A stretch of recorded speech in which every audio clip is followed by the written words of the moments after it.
Advances in biotechnology were helping people improve their physical and mental abilities to an amazing degree.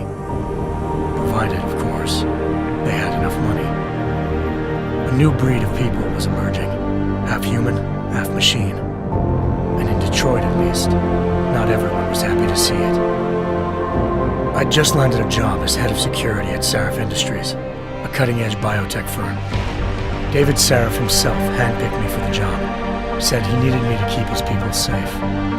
My ex, Megan Reed, was one of them. Brilliant neuroscientist, Megan had found a way to make augmentation safe and affordable for everyone. All she had to do was present her research to Congress. But the night before her big meeting, my security measures failed. A team of Black Op mercenaries stormed into Sarif headquarters, massacring everyone in sight.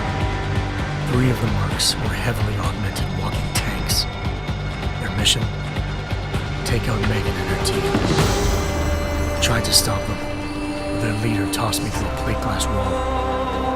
Last thing I heard as his bullets slammed into my brain was Megan's dying scream. I should have died with her. Only I didn't. High-end military-grade enhancements saved my life. The best augmentation Sarif's money could buy. Took me half a year to get a feel for it. Should have taken longer. But 6 months into my recovery, Sarif Industries was attacked again. This time, by a radical group of pro-human purists. Violent, militant, and fanatically opposed to human augmentation. They claimed to be members of Humanity Front, a non-profit organization that wanted the UN to limit biotechnology research. The thugs broke into Sarif's factory and found machinists working overtime on a top-secret military augment called the Typhoon. Sarif sent me to retrieve it, and when I did, I found one of the so-called purists next to it, wired with cerebral implants, trying to download its classified specs. Obviously, something more was going on. The AUG killed himself before I could question him.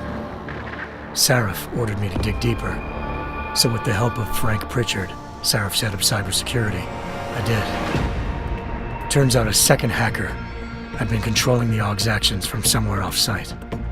Pritchard and I tracked his signal to a secret FEMA internment camp in Detroit.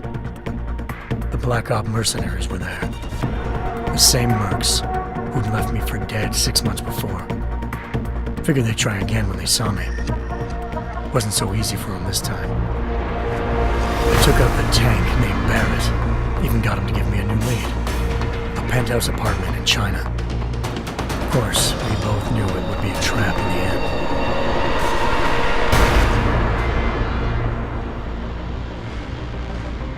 Hengsha Island, China.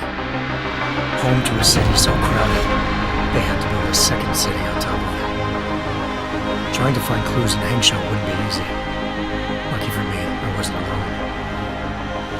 Farida Malik, Sarif Industries' ace pilot, had lived in Hengsha before. A good person to have on your side. She knew enough about the place to get me around.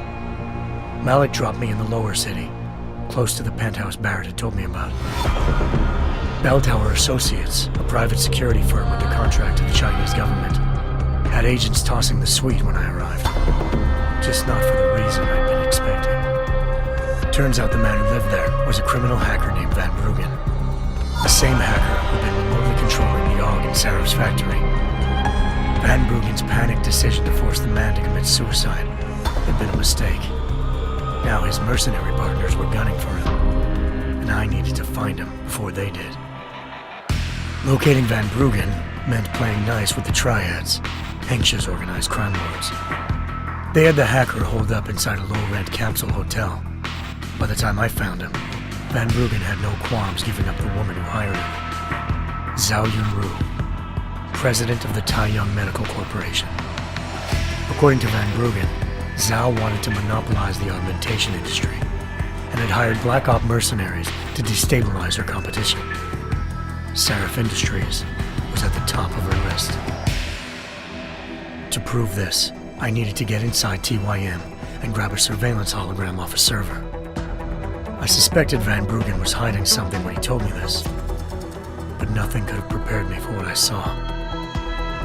Megan wasn't dead. She and her 4 best researchers had been kidnapped, spirited away somewhere while their kidnappers made it look like they were dead. Desperate to learn more, I confronted Zhao in her penthouse. She claimed to be a pawn in a bigger plan, and hinted at a group so powerful it controlled global interests at a whim. Then she slipped into a panic room and hit me up, forcing me to make a very quick exit. I figured Zhao was lying, but part of her confession made sense. David Sarif had been worried about his people. So worried, he'd required all of them to have subdermal locator devices surgically implanted. The GPOs would have been broadcasting the day of the attack. But Zhao said a single call to Picus, the world's leader in global 24-hour satellite news, and turned those signals off. I needed to fly to Picus headquarters in Montreal if I wanted to learn more.